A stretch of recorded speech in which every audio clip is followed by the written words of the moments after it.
Hey everybody, it's Aaron from the Cuteness Life. Today I'm going to be talking about the two dogs in me that are fighting. And I would also like to thank LMNT for sponsoring this video. I am coming up on 1 year of the carnivore diet and I'm getting super excited. It's been a good year for me. Never would have thought I would have made it to a year. And I got a little bit of trepidation like, hey Aaron, you're going to get to your 1 year mark, just mess everything up? No. What do I need to change? I don't feel like I need to change anything. Well, isn't the carnivore diet like super restrictive when it comes to food? Like, I guess I thought so at first, but not really, because I get to eat good nutritious food. Steak always sounds good. Do I think about other foods sometimes? Yeah, a little bit. I'm really super excited and just have a lot of gratitude and thankfulness in my heart for all the hard work I put in this diet over the last year. It has really been nice seeing results in my life and learning a bunch of stuff about myself that I had no idea I wanted to learn. Hey mom, have you heard about LMNT? Mom.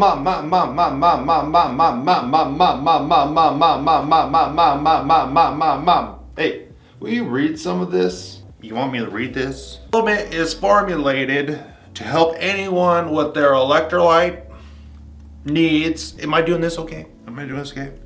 And it's perfectly suited for folks on a keto, hey, keto? Yeah, you did keto, right? Yeah.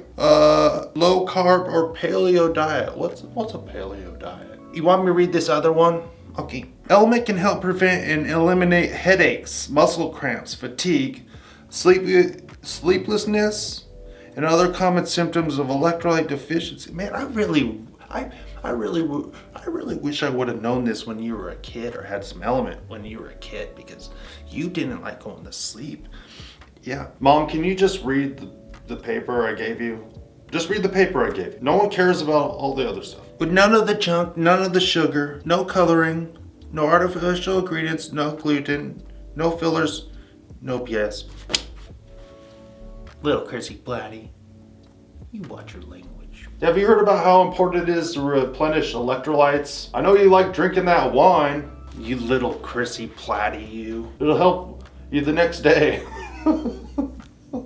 You don't need to tell people about what your mother does. Right now, LMNT is offering my listeners a free sample pack with any order. That's 8 single serving packets free with any LMNT order. This is a great way to try all the flavors and share LMNT with a salty friend.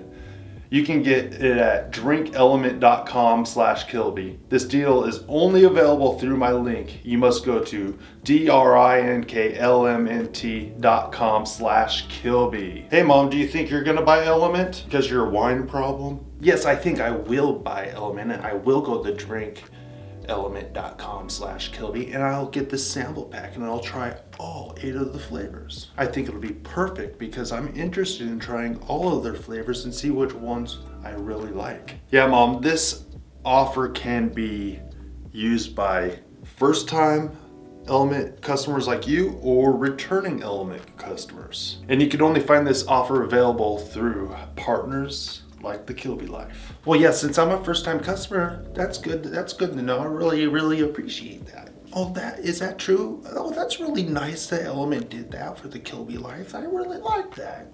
I hope that really helps support them in what they're doing and helping people with their health, because I'm so proud of you, little Chrissy Platty. So proud of you. I knew logically, we know logically that we could go on diets and lose weight. I remember back when I used to smoke cigarettes, it's like I knew I could quit, but I didn't. I knew I could do it, but I just never got around to it. I never got around to losing the weight or going on to the diet. I did it this time. My head's exploding because I don't understand how I got here. What was the catalyst? What was the change that made me actually do it this time? Found a why? Why am I doing this? Getting type 2 diabetes really scared me. After I went on this diet, I had a friend that lost a toe because of type 2 diabetes. I was like, if that's not a sign from above. We know logically that we can do it. It's hard for us to often do it. So I would challenge anyone that's thinking about going on a diet, just doing it. This is how I would think, well, I'll finish today and I'll do this next thing first and then I'll do this. Well, that just proves that your heart's not in it. So you got to find a way to get your heart into it. So instead of thinking, I want to do this and this and this first, I'm doing it now because it is possible. We all wrestle with procrastination. We're all hoping for success in our lives, but not knowing how to get there. And we procrastinate. We have desires that we just put off for a long time because we don't know how to do it or don't know how to start. I never expected that I was going to put in this much hard work and then not be happy. I mean, I never realized that I would still have discontentment in my life when it came to my health. But I'm not that satisfied. I'm not that satisfied yet.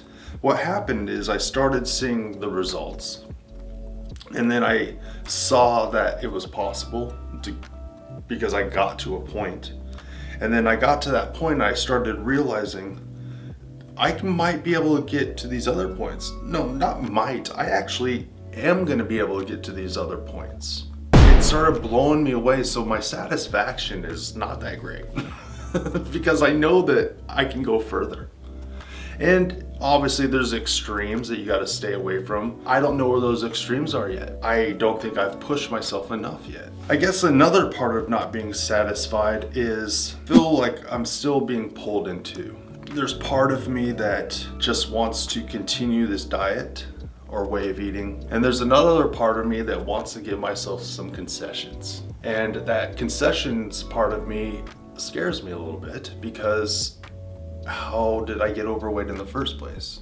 It's by listening to essentially that dog in me that wanted what I wanted when I wanted it, instead of the other dog that helped me be more self-disciplined and controlled, more spirit-led. On one hand, I'm super thankful for losing over 50 pounds, for like being able to gain muscle and keeping up these workouts. You know, I was doing 3 days a week, then I switched it to 5 days a week. I'm actually on a week off. I give myself every 6 weeks off. That is just awesome. You know, I'm so thankful for that I've been able to get to this point. But there's also this part of me that just still feels inadequate. I feel inadequate because I feel like putting my story on YouTube isn't enough for people, which it makes no sense. Like, am I doing it for you? Am I doing this for me? I'm doing this diet for myself and my family. I also found that I'm doing this diet as an encouragement to our other people, but I feel very inadequate. I feel not up to the task. Like, my changes are super drastic right now. I'm not changing that fast anymore. I'm not, you know, there's not a big before and after change from a month ago or 2 months ago, 3 months ago or 4 months ago to right now. And that's okay. But for some reason, I just feel like it's not enough. I find myself having this desire because I've been able to see that something's possible in my life, to kind of tell you that it's possible in your life. And not kind of, I mean, yeah, just because I felt the pain and I've came through it to at least to this point, and I know that I could do it, so I know that you can do it. But there is a part of me that keeps creeping in every once in a while, where I find myself getting a little bit more critical when it comes to people. People with their health choices and what they're eating, and just kind of like,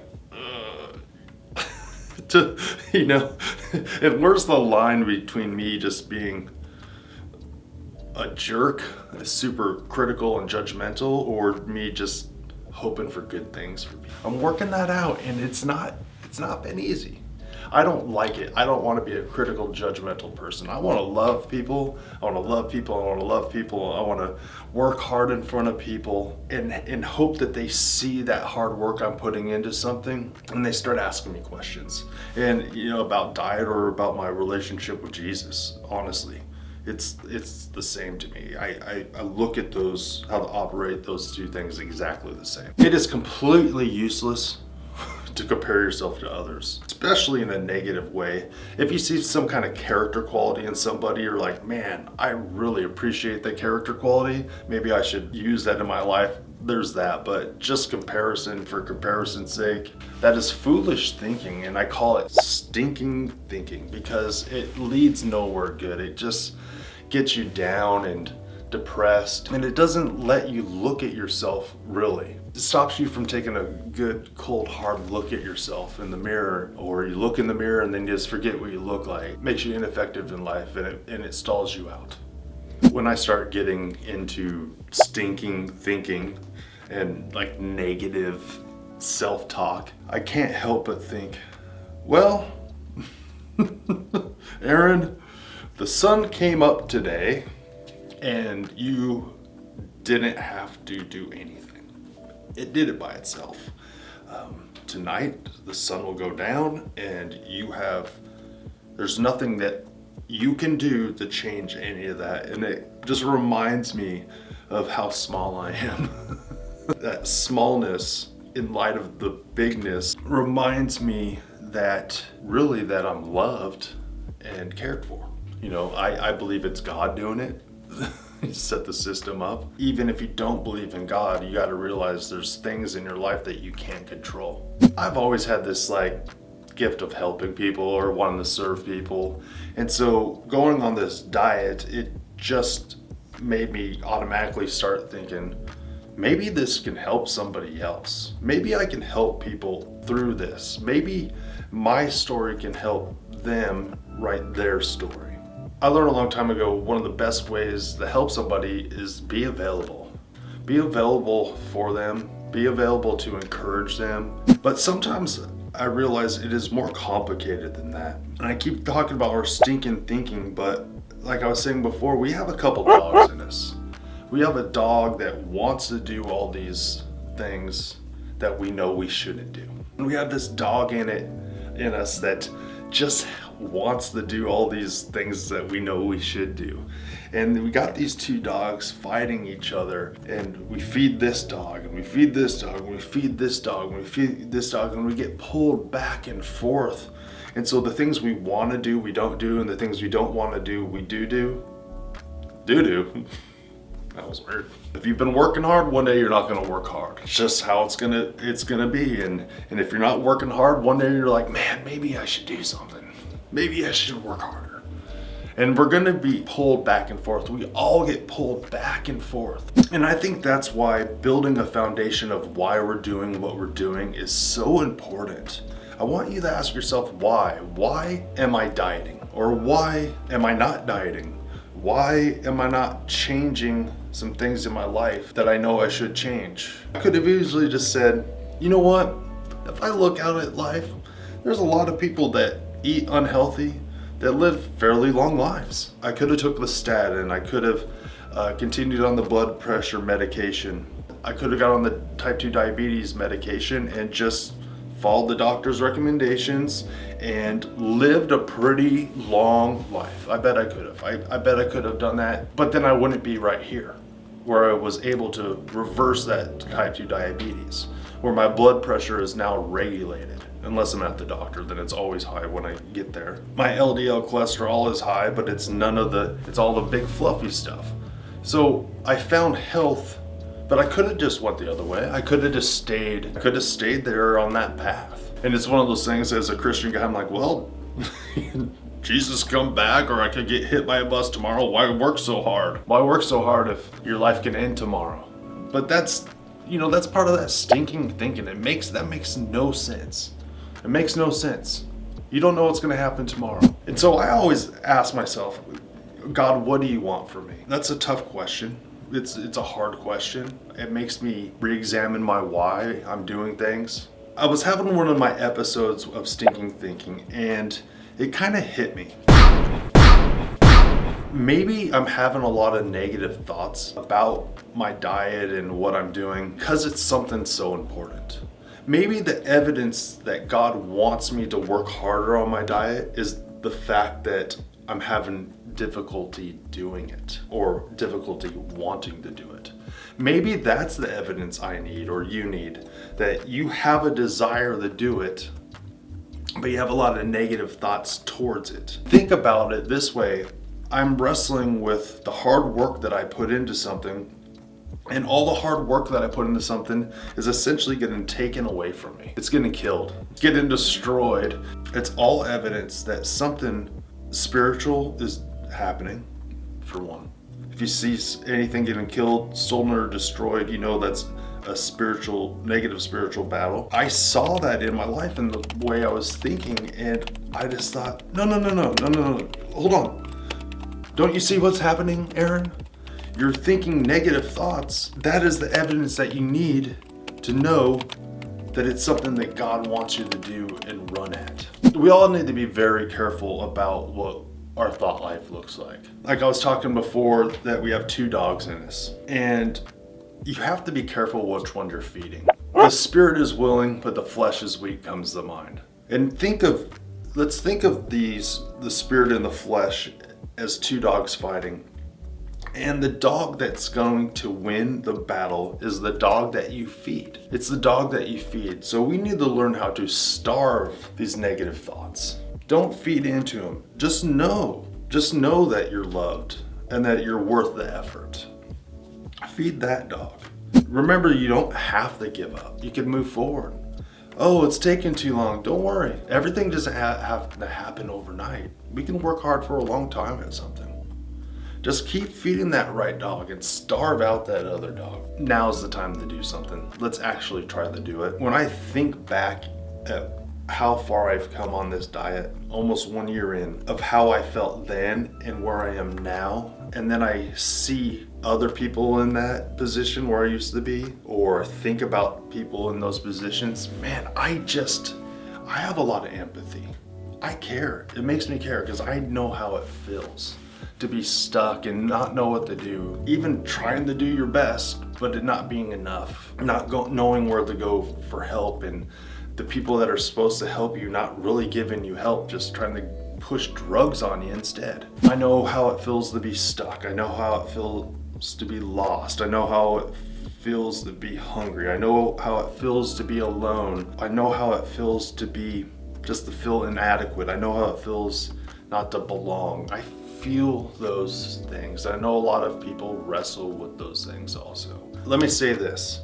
If you are feeling compelled or convicted to get in charge of your health or your diet, and you feel like you need to do something, do it. Do it. You have no idea where you'll be in a year. You have no idea if you'll be in your garage at a green screen. You have no idea how much you can change, how much health you could get back. You need to do it. You need to do something. Like I said at the beginning of my diet, I need to do something. I just need to do something. I need to do something. You need to do something too, right? If you need to do something, do it. Don't put it off forever. If you have to wait till tomorrow, but do it now. Start now. Here's a practical way. Get out a piece of paper, write why. And throughout the day, think about why you need to do it and start making a list. There's a practical step. Sure, maybe your eating and your health habits don't change right that moment, but you're building a foundation of why, and that why will change the way you think. And you'll look at that list and say, okay, I'm torn in two on these. I want to do both. Feed the right dog, starve the other dog. Here's some things that I've learned that help my stinking thinking, help me feed the right dog. You are worth it. Aaron, you are worth it. You are worth it. You are not a mistake. Your life is not a mistake. Where you're at right now is not a mistake. I'm not an accident. I'm not a mistake. Hard is not the same as bad. There's plenty of things in life that are very hard, but that doesn't mean they're bad. There's plenty of things that you can learn from hard and tough situations. You are still here for a reason. I am still here for a reason. If you have breath in your lungs today, you are still here for a reason. It is not an accident that you're still here. It's not a mistake. It's on purpose. You're here for a reason. Don't carry tomorrow's weight today. Find out what that means. Look at it. Sure, you got a plan for tomorrow, but don't carry all the stresses of tomorrow today. Tomorrow has enough worries of its own. I would say keep trying. Keep trying. Keep trying. Punch the air if you have to. Scream. Put your face into a pillow and scream and say, why do I keep doing this? Get frustrated. Beat the air. Get mad at everything that has been stolen from you. Get mad at the food industry, your doctor, yourself. Get mad at all of it. Get mad at all of it. But don't stay there.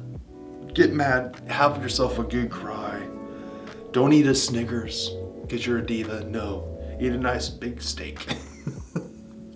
But again, you're worth it. You are worth the investment of time in your life. And feed that right dog. Feed that right dog.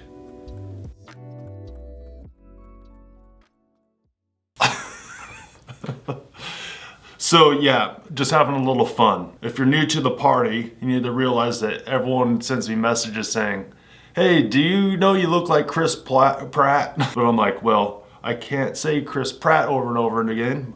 So it's Chris Platt, and I put on that wig and I pretend I'm Chris Platt's mom. And it's probably weird. But you're watching it, so you're probably weird too. Toby out.